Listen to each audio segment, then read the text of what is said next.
Fala pessoal, tudo bem? Muito prazer em estar aqui com vocês novamente. E hoje o tema da nossa aula, o nosso assunto, são os músculos infra-ióideos. Vamos fazer algumas correlações de acordo com a anatomia destes músculos, posição, origem, inserção, seus pontos de ligação e também com a biomecânica, a funcionalidade desses músculos, e vamos relacionar isso com as situações de terapia manual, onde nós temos a oportunidade de trazer estes conceitos, estes conhecimentos anatômicos, estes conhecimentos biomecânicos e facilitar a nossa terapia, o uso das mãos para o trabalho de liberação, de exercitação das estruturas, principalmente relacionando face, cabeça e pescoço e também o tronco superior. Tá legal? Bora lá então? Aqui estão, ou melhor, aqui está o foco desse nosso tema. E através deste agrupamento de músculos, nós vamos discutir algumas coisas que são bem importantes para o nosso dia a dia. Vamos lá, então. Muito bem. O primeiro músculo que nós vamos tratar hoje, que nós vamos conversar, é o músculo omoióideo. Por que ele leva esse nome? Primeiramente, nós precisamos entender que ele se liga no osso escápula, antigamente chamado de omoplata, por isso omoióideo, vai até o osso ióide. No meio dessa estrutura, nós não podemos esquecer que existe uma bainha de ligação, ele também é considerado como um músculo digástrico. Então, o músculo omoióideo, partindo aqui da sua origem na região escapular, no osso escápula, então cintura escapular, se formos fazer uma menção a alguns relatos de artigos científicos, nós temos, por exemplo, aqui uma correlação bem interessante. Pacientes com rigidez na cintura escapular desenvolvendo disfagia. Nós vamos conversar um pouquinho mais sobre isso à frente, mas olha só que interessante. Músculo relacionado ao tronco, à cintura escapular, provocando disfunções à distância, disfunções a nível de pescoço, a nível de laringe, de funções relacionadas à laringe. Muito bom. Olha lá, o próximo ponto a ser observado é a sua inserção no osso ióide. E como eu falei anteriormente para você, aqui está um dos pontos ou melhor, o ponto de ligação em que o omoióide se prende, fixa-se também a uma bainha fibrosa, praticamente na sua região mediana. Olha só como é importante pensar nesse músculo na hora da terapia. Primeiro, você deve lembrar que, ao observar um paciente, e a pensar no músculo omoióide, eu preciso delinear essa anatomia posicional do músculo. Veja bem, é um músculo que parte tanto da lateral quanto para a medial. Se você observar esse paciente em perfil, esta pessoa em perfil, você vai perceber isso e também que é um músculo que parte da região posterior para a região anterior.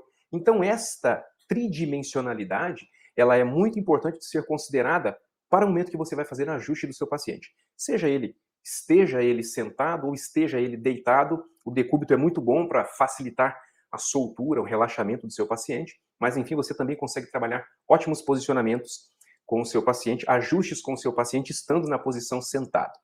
Então veja, vamos armar o seguinte cenário, se você tem um paciente que já apresenta uma certa idade, vamos pensar num idoso, este paciente provavelmente já tem toda a instalação de vícios de postura e pode encontrar-se nessa posição que eu vou descrever para você.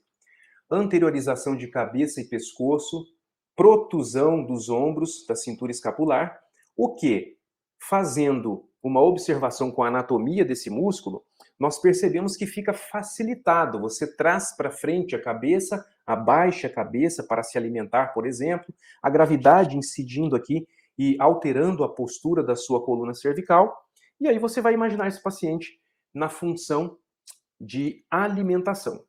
Esse seu paciente se alimentando nesta postura e durante este processo pode acontecer de a atenção desse paciente ser desviada. Exemplo, alguém chama esse paciente para conversar enquanto ele está no momento da deglutição. Presta sua atenção nisso. Ao levantar a cabeça e se dirigir para a pessoa que o chamou, acontece a elevação da cabeça, da mandíbula, do osso ióide e um tensionamento, um certo nível de tensionamento no músculo omoióideo. Esse nível de tensionamento, se o seu paciente já possui encurtamentos de base, postura viciosa, pode ser que este tensionamento durante o movimento de olhar para a pessoa que chamou a atenção venha gerar dificuldades para os músculos supraioides. no momento da deglutição. Então, para fazer a deglutição, os supraioideus se contraem, elevam o osso ióide e também eleva toda a laringe. Neste momento, você concorda comigo? Os supraioides estão elevando e também tracionando os infraioides, levando eles em maior tensionamento. Se eu somo essa mecânica com a posição do paciente, que vai olhar para quem chamou a atenção dele, mais o histórico dele de encurtamento, de vícios de postura, ele pode encontrar dificuldade no momento da mecânica de elevação da laringe. Olha que importante isso. Ele pode se engasgar nesse momento.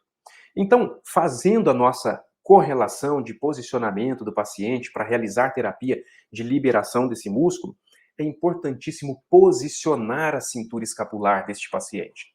Ajustar a cintura escapular, ombro para baixo, trazer esse paciente em uma melhor posição de coluna cervical e cabeça, se possível, retificando, alinhando esse paciente e trabalhar os alongamentos necessários, liberação miofacial em toda essa região. Qual região eu estou dizendo para você? A região tanto lateral quanto anterior. Então você promove liberações latero-anteriores, quando o foco é este músculo que está em evidência aqui para nós.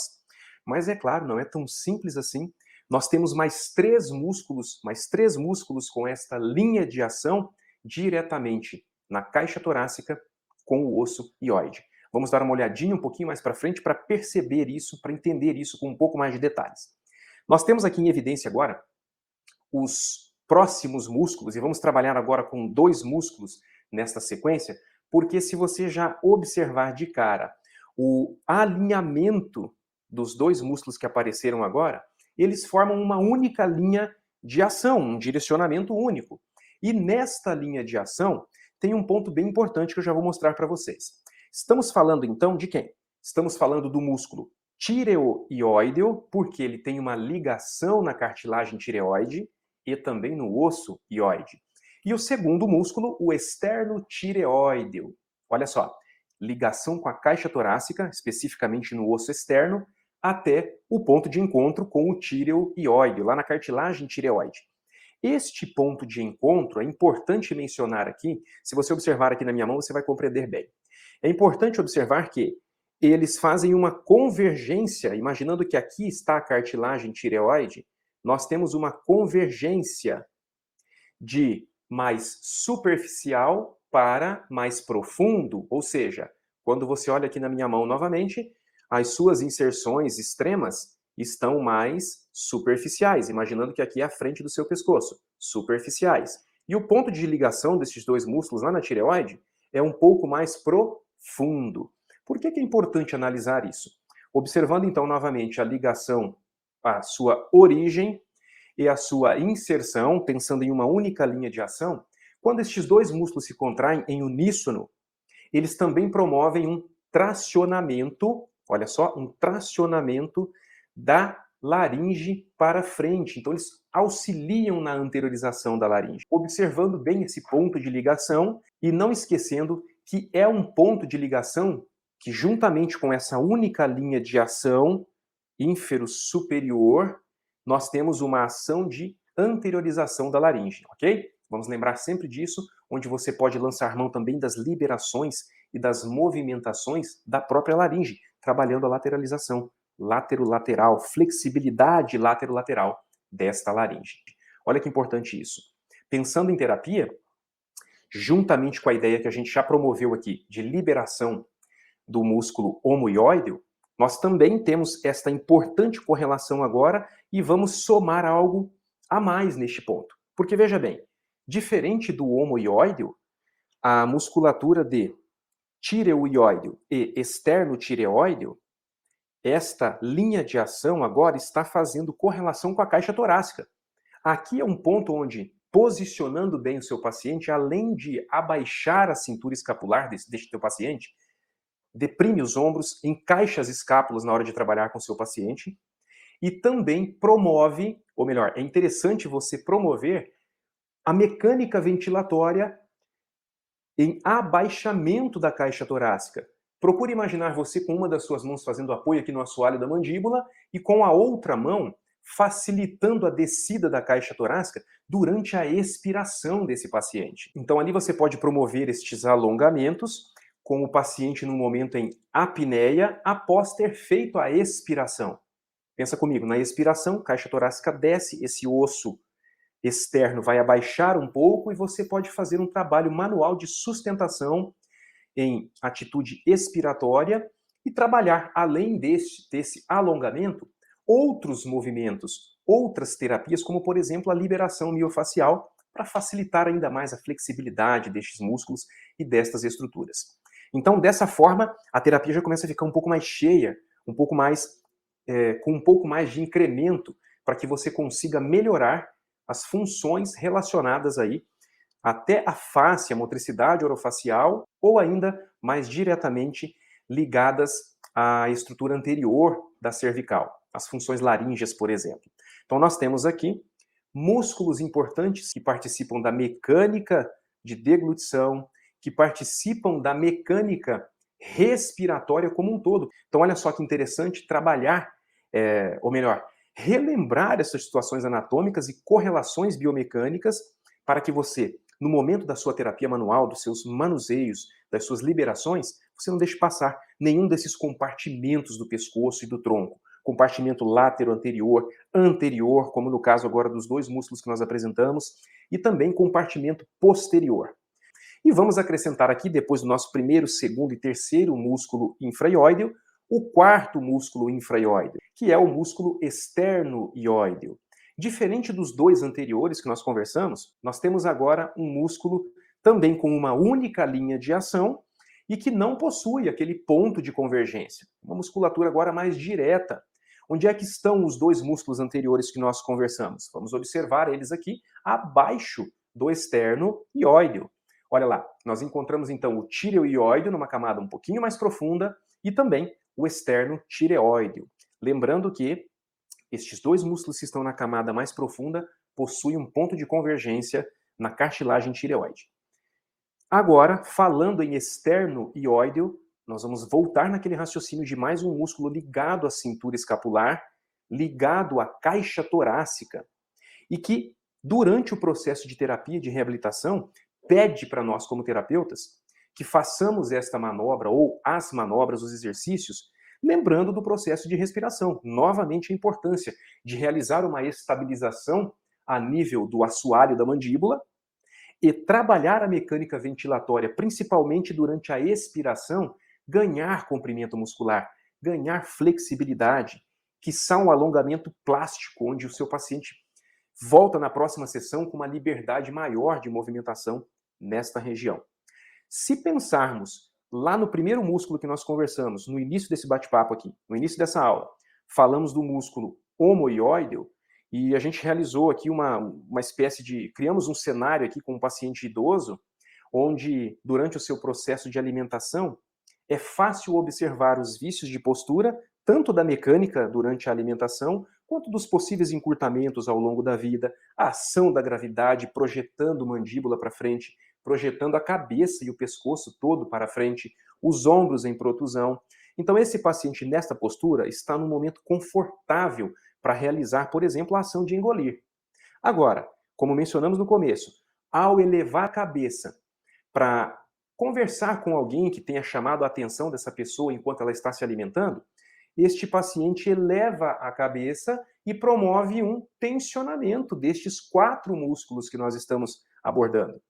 E este tensionamento pode, juntamente com possíveis encurtamentos que ele já apresenta e que foram desenvolvidos ao longo da vida, se tornar uma resistência para a ação dos supraioides. E durante uma deglutição, por exemplo, pode acontecer um engasgo, pode configurar aí uma disfagia, que é descrita na literatura como uma das causas que pode provocar esta situação, essa condição patológica, por exemplo, uma disfunção com retração de cintura escapular e encurtamentos dessa musculatura. Ok? Então, olha só que importante trabalhar com toda essa musculatura, promovendo flexibilidade, promovendo liberação, seja com manobras de liberação superficial, somando manobras de liberação muscular profundas, alongamentos simples, enfim, o que você tem no seu arsenal aí, na sua bagagem de terapia, é importantíssimo que você faça essa somatória, observando a tridimensionalidade desses músculos, as regiões de tronco, pelo menos o tronco superior, que você pode posicionar, que você pode restringir, que você pode trabalhar a flexibilidade como um complemento do restante da terapia, que é feita diretamente a nível do pescoço, por exemplo, ou ainda em uma região mais alta da face, ou uma região de motricidade orofacial, onde você deseja um outro tipo de reabilitação. Enfim, existem aqui inúmeras possibilidades de melhorar a funcionalidade para estas condições do seu paciente, quando você leva em consideração o agrupamento como um todo e estruturas que estão à distância, e não só no foco de trabalho ou no foco onde você encontra o problema, a disfunção deste teu paciente. Ok? Relembra que é muito importante pontos de origem e inserção dessa musculatura funcionando como um elástico, muito mais versátil do que um elástico, é claro, e olhando estes pontos de origem e inserção, é através deles que você encontra o alinhamento, a linha de ação para realizar a liberação e o alongamento dessa musculatura, ok? Ficou essa dica aí para você, então. Eu espero que você tenha gostado desse conteúdo, espero que esse conteúdo tenha sido importante para você. E se você não é inscrito ainda aqui no nosso canal do YouTube, se inscreva, ativa o sininho para receber as nossas notificações, siga-nos nas redes sociais, para que a gente possa continuar esse bate-papo aqui tão importante e que pode facilitar o nosso dia a dia clínico. Tá legal? Beijo no coração, fique bem e até a próxima.